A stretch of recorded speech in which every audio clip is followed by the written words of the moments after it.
Assalamualaikum warahmatullahi wabarakatuh. Selamat malam, ketemu lagi dengan kita di Tak Kasat Mata Story. Kali ini seperti biasa ada Teh Rida dan juga Bunda Unti yang akan bercerita ya tentang hal-hal yang sedang viral atau sedang ramai diperbincangkan, dan kita juga akan membahas secara supernatural atau mungkin secara tak kasat matanya seperti apa. Jangan lupa untuk selalu subscribe dan tekan lonceng juga. Kalau ada pertanyaan-pertanyaan boleh komen, nanti bisa sharing. Nanti juga ada pertanyaan-pertanyaan dari viewers, karena kita juga sambil live. Dan kita akan membahas dari pertanyaan-pertanyaan dari viewers yang menanyakan apa aja, boleh sharing ke kita. Nanti Terida dan Bunda mungkin yang akan membantu untuk menjawab seperti apa. Oke, Terida, mungkin yang pertama sebelum kita mulai membahas tentang cerita-cerita yang memang sedang ramai diperbincangkan tentang sesuatu yang tidak kalah hebohnya, yang tidak kalah viralnya, bahkan mungkin hampir setiap hari orang ingin mengetahui berita ini gitu kan.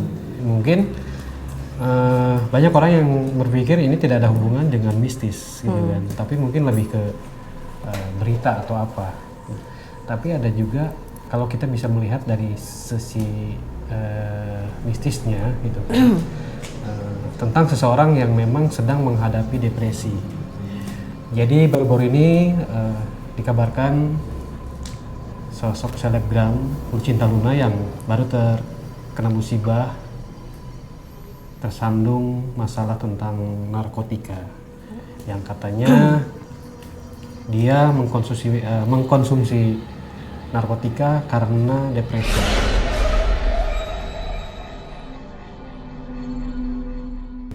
Karena dibully. Ya, alasan dibully mungkin semua viewers juga tahu kenapa gitu kan.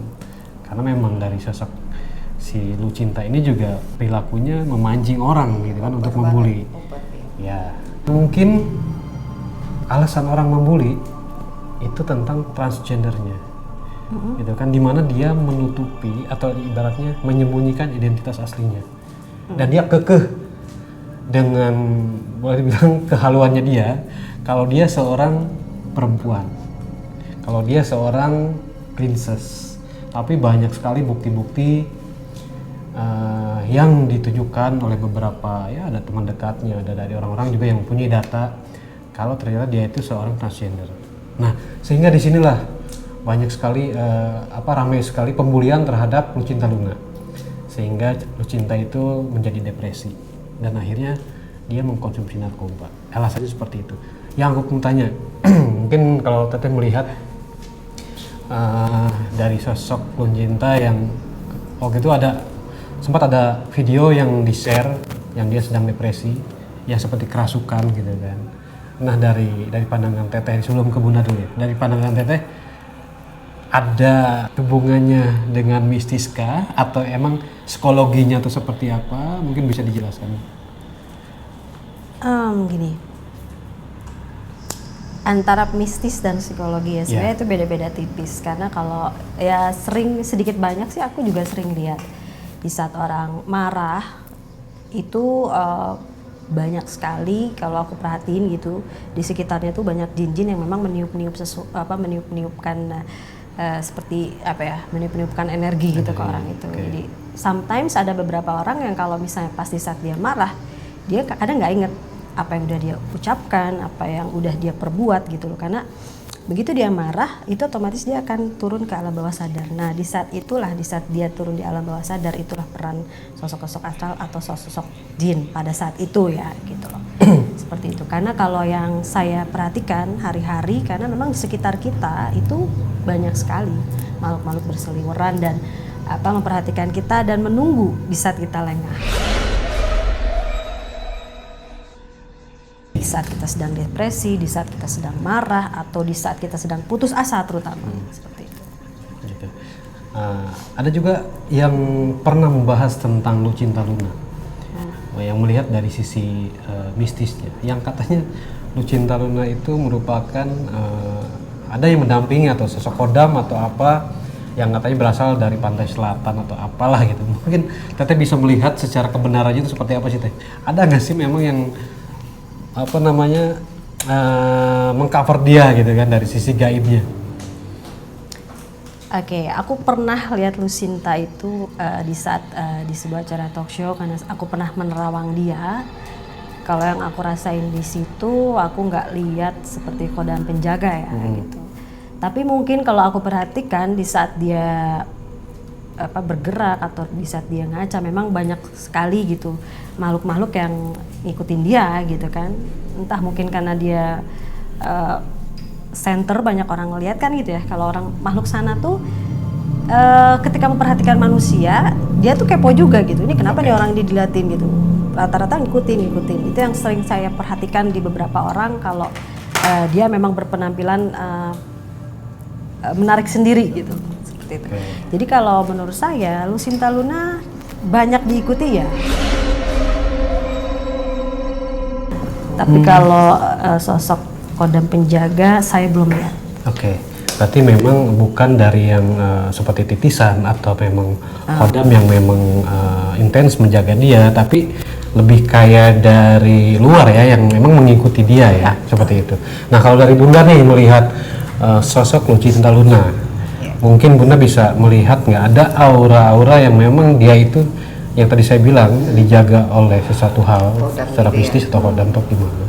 Apalagi ketika dia sedang menghadapi depresi saat ini. Mungkin dari Bunda bisa. Kalau dari pandangan Bunda sendiri ya kan Bunda juga sering ngeliat update yang apalagi yang terkini gitu. Kalau untuk sosok kodamnya jauh banget nggak.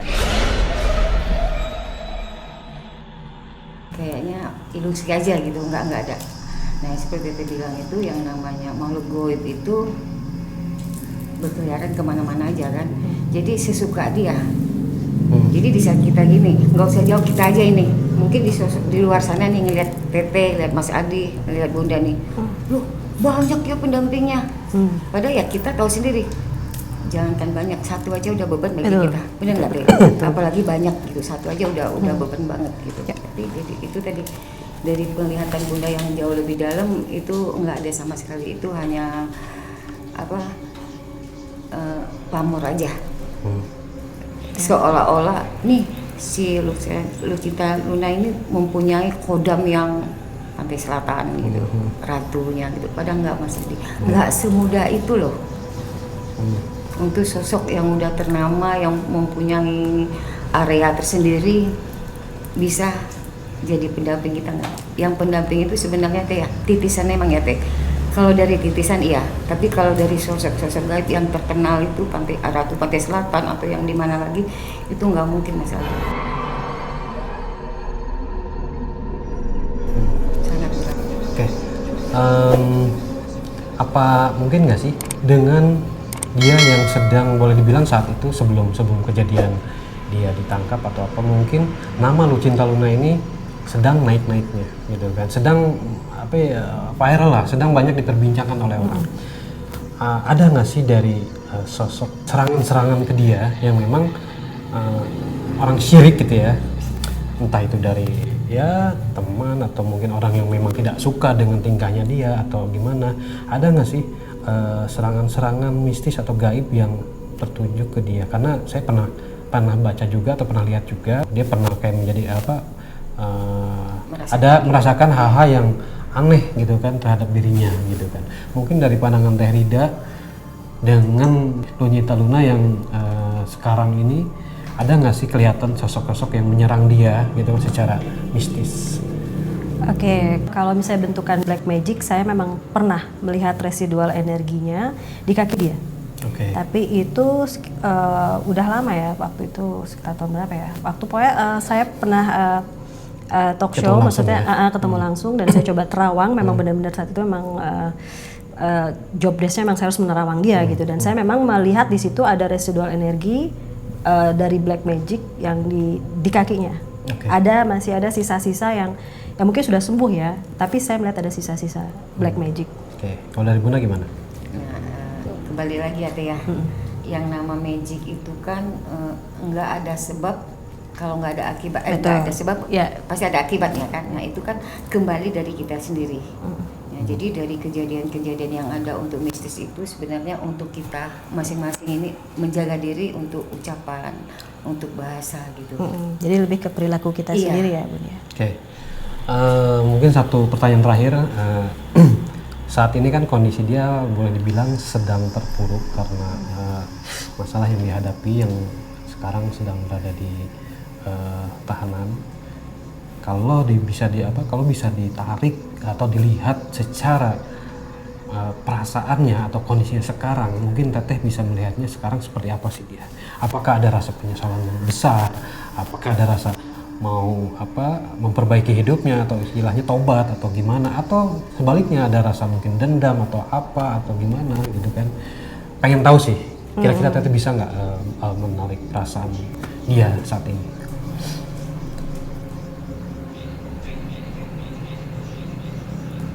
Kalau penyesalan sudah pasti ada, karena Lucinta Luna ini kan tipikal orang yang dia membangun sesuatu.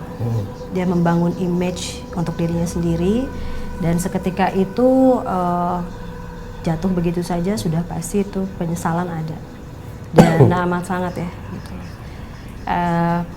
Tapi dia di sana kalau saya lihat sih lebih positif karena di dalam sana banyak sekali orang-orang yang positif. Kayak input ke dia ya. Betul, karena justru di sana merasa banyak yang menginput ke dia.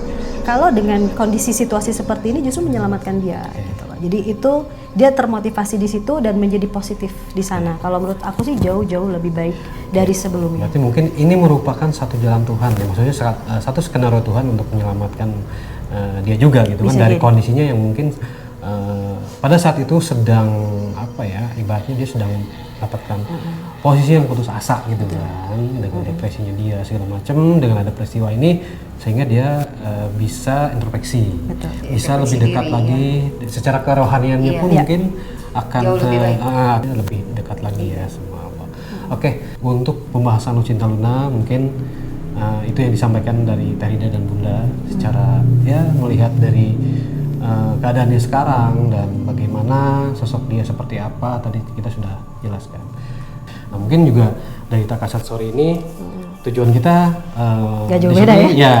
Bukan ingin menghujat, bukan ingin membicarakan siapapun, tapi kita di sini bercerita, kita menarik sisi positifnya untuk informasi, dan satu lagi kita ingin menambah keimanan untuk semua gitu kan. Kita sharing. Dan mohon maaf juga kalau kita mungkin ada salah atau ada informasi yang mungkin tidak sesuai. Kita sama-sama sharing. Karena kita mungkin ada pertanyaan dari viewers. Luar dari pertanyaan sih, dari netizen, dari viewers. Cara menangkal ilmu pelet. Oke. Bagaimana cara menangkal ilmu pelet gitu ya? Ini sudah terjadi apa belum nih? Apa untuk mencegah? Apa sudah? Mungkin mencegah. Oke, jadi ada dua hal. Kalau di saat kita untuk mencegah, belum terserang lah gitu kan, masih mencegah. Ya, kalau untuk mencegah sebenarnya mudah saja sih ya, mau agama apapun gitu loh. Mau agama apapun, intinya adalah kepada penyucian diri. Mau di agama Islam kan diajarkan kepada kita untuk mensucikan diri. Mensucikan diri itu bisa dari mulut. Jadi setiap kita melakukan sesuatu, kita membaca doa dulu, atau setiap kita melakukan sesuatu selalu diawali dengan kata-kata Bismillahirrahmanirrahim gitu kan. Itu adalah bagian dari penyucian diri. Jadi ketika kita makan, kalau dalam makanannya itu ditaruh ilmu pelet, itu bisa mental seperti itu.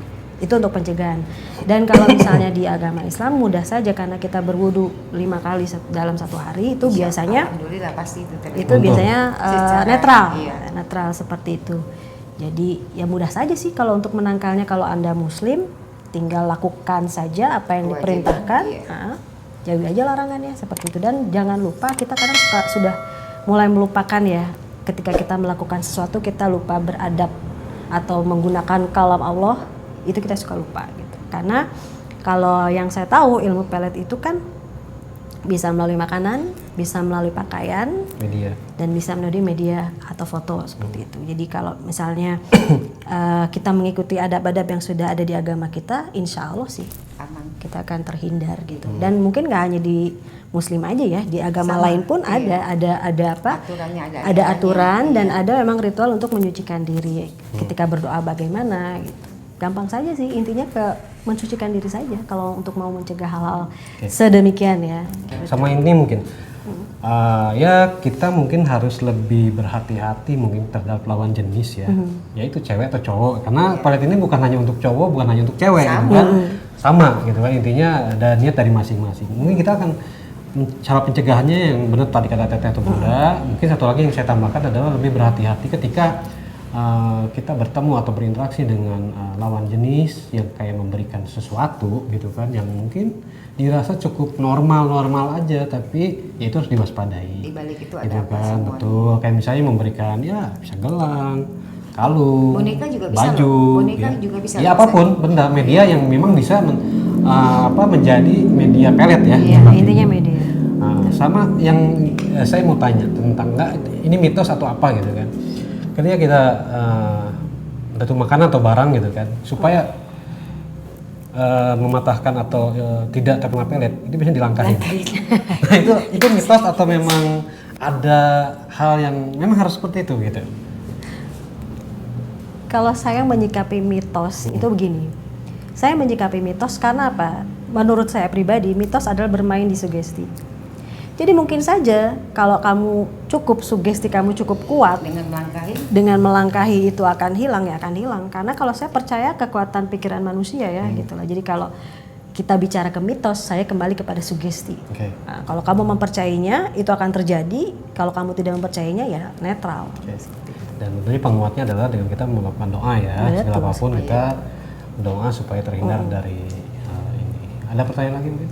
Bisa dijelasin nggak sih, apakah setan atau jin bisa langsung membunuh manusia? Kenapa? Jin atau setan bisa membunuh manusia secara langsung? Oh, oke. Biar lihat sama konten tadi. Oke, kalau aku secara pribadi melihatnya, kenapa enggak? Kenapa enggak bisa? Karena saya melihat jin adalah bagian dari makhluk Tuhan, seperti layaknya binatang atau tumbuhan, sama seperti itu. Yang memang diciptakan. Memang diciptakan oleh Tuhan, itu kan. Jadi saya melihatnya ini sebagai makhluk, di mana kita binatang pun membunuh manusia, manusia membunuh binatang. Manusia membunuh tumbuhan pun ada yang membunuh manusia, seperti itu. Jadi kenapa enggak jin membunuh manusia, seperti itu. Jadi kalau saya pribadi melihatnya ya amat sangat memungkinkan gitu. Kalau dari Bunda gimana? Memang sih sangat memungkinkan, tapi kalau untuk kita lihat secara nyatanya sih belum ada ya Teh ya.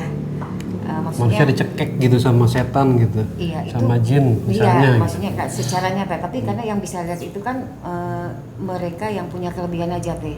Kalau ini untuk yang awam kan pasti mereka bercerita ini, nggak mungkin, gua nggak lihat setannya kan gitu. Iya. Nah, tapi itu lagi kembali lagi bisa kemungkinan besar itu memang ada. Karena gini, kan masing-masing makhluk itu memiliki cara. Bagaimana metode lah, Iya. istilahnya kan kalau kita membunuh orang juga nggak main tusuk gitu kan, nggak main kayak Tergantung begitu tingkat. gitu kan. Pasti dimulai Nah, dari apalagi kondisinya memang berbeda dimensi gitu.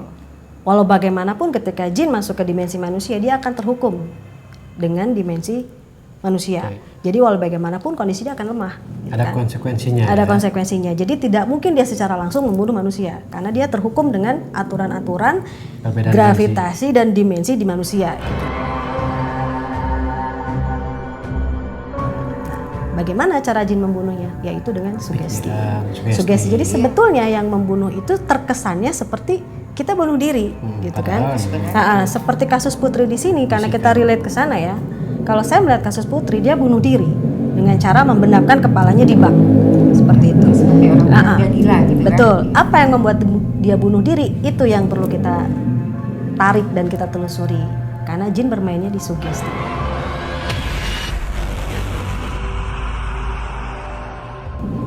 Ibaratnya sangat memungkinkan ya, Sangat memungkinkan. dari makhluk gaib seperti jin. Iya, atau karena setan. bukan apa, memang kita nggak bisa melihat jin menusuk gitu kan. Secara Tapi langsung. kita harus bisa melihat ketika banyak orang yang tiba-tiba bunuh diri di mall. menjatuhkan diri dari lantai tinggi seperti itu. Kalau secara keilmuan psikologi mungkin ada masalah dari sisi stres dan segala macam. Tapi kalau saya yang berkecimpung dengan energi dan saya berkecimpung dengan hal gaib, ada peran tersendiri dari jin. Banyak orang dagang itu melakukan Iya. Oke. Penglaris. Penglaris itu mungkin lebih kayak seseorang yang dagang atau apa minta bantuan ke seseorang, entah itu bisa dukun, bisa ustadz, bisa kayak dengan caranya masing-masing gitu kan. Nah pertanyaannya tadi adalah apakah penglaris itu harus menggunakan sosok gaib atau mungkin media apa gitu yang untuk melariskan dagangannya gitu kan. Nah mungkin dari pandangan dari secara ya mungkin yang bisa melihat langsung ketika misalnya kita ke rumah makan yang memang ada penglarisnya itu bisa kelihatan kan secara ya kan. Nah mungkin kalau udah yang tahu gitu kan, yang tahu secara mata batinnya melihat mungkin nggak akan makan di situ. Ya. Jadi kenapa penglaris dengan menggunakan sosok jin ini begitu digemari? Karena prosesnya instan. Prosesnya instan karena kalau penglaris itu sudah pasti harus instan. Karena kalau nggak instan bukan penglaris, itu namanya untung, ya kan? Kira nih. Untung gitu kan. Jadi penglaris itu sudah pasti instan dan makanya kenapa ini medianya selalu jin dan makhluk gaib gitu, dan nggak mesti pocong atau nggak mesti kuntilanak atau nggak mesti makhluk menjijikan yang sering meludahi yang pernah saya lihat gitu, nggak mesti itu. Jadi ada beberapa seperti penglaris itu justru bentuknya bisa media seperti Gucci gitu kan, Gucci ya, which is di situ memang ada yang ada sosok yang menunggunya di situ, bisa sosok yang sangat cantik, itu yang kalau saya sering lihat di di tempat usaha orang-orang Chinese gitu. Terus yang kucing yang melambaikan tangan itu ya, salah satunya adalah itu adalah yang mild lah, yang super lembut lah, penglaris super lembut gitu. Nah kalau udah ke masalah pocong dan bentuknya udah yang aneh-aneh itu udah ekstrim. Berat banget. Udah berat dan memang jadi kalau penglaris ini bentuknya disesuaikan dengan tumbalnya gitu loh. Jadi kalau misalnya mau seberapa laris gitu loh. Mau larisnya level 2 ya cukup dengan ini gitu. Dengan patung atau apa gitu. Kalau misalnya larisnya mau tiba-tiba level 10 ya bermain dengan sesuatu yang lain medianya dan tumbalnya pun berat juga. Mungkin kalau ini malah kebalikannya teh, ketika ada orang yang memang ingin supaya dagangan orang tersebut itu tidak laris, biasanya itu ditanami tanah kuburan, kayak ibaratnya ditutup ya, ditutup gitu kan. Mungkin ini juga salah satu sihir gitu atau salah satu hal yang negatif gitu ya, ketika menutup rezeki orang segala macam. Dan bahkan bisa terjadi antara yang dagang si A dengan dagang si B itu saling sering itu. Apalagi yang berdekatan gitu kan, tersaingi atau kompetitor segala macam. Jatuhnya kayak perang gaib gitu kan. Betul. Ada nggak sih teh atau bunda yang bisa menjelaskan ciri-cirinya deh? Ciri-ciri bahwa restoran itu tempat makan itu ada penglarisnya. Ya, ini sih berdasarkan yang saya lihat ya. Itu pertama dari warna cat ya. Itu warna cat ada memiliki warna tersendiri. Kalau saya umum saya dapatkan ini ketika saya perjalanan ke Jawa. Kalau ke arah Jawa itu ada rumah makan di pinggir jalan kayak gitu. Green House. Karena saya pernah terjebak soalnya pernah sekali itu terjebak di satu rumah makan yang memang ciri-cirinya berwarna hijau. Hijau itu. Salah satunya dari warna ya. Dari warna. Identitasnya itu ya. Yang kedua yang pernah saya temukan lagi, penjualnya tidak kontak mata.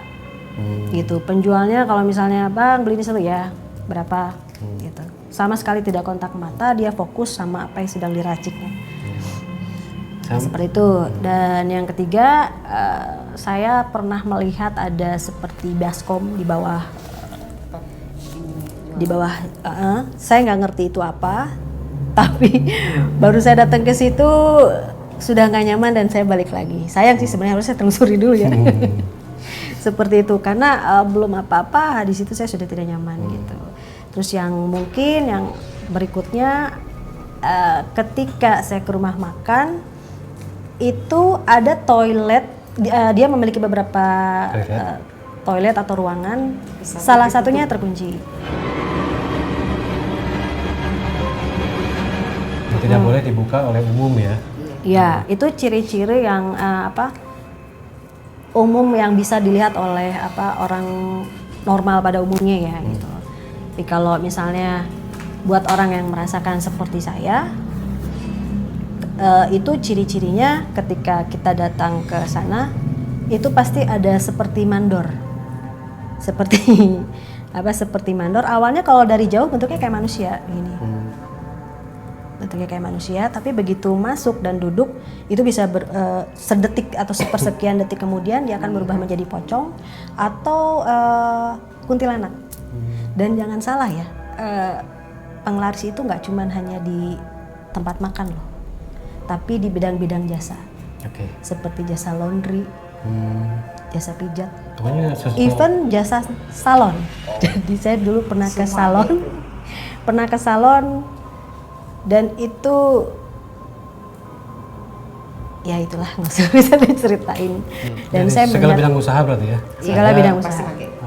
Penglarisnya. Tapi kalau dari segi bidang kuliner yang saya tahu, untuk membedakan dia memakai penglaris atau enggak gitu kan, itu pembedanya adalah ketika kita makan di situ, itu rasanya enak itu yang banget. ngomong ya. Ya itu enak banget. Tapi ketika dibungkus dan dibawa ke rumah, udah nggak hambar. itu biasanya rasanya hambar, tidak enak, beda lah gitu kan.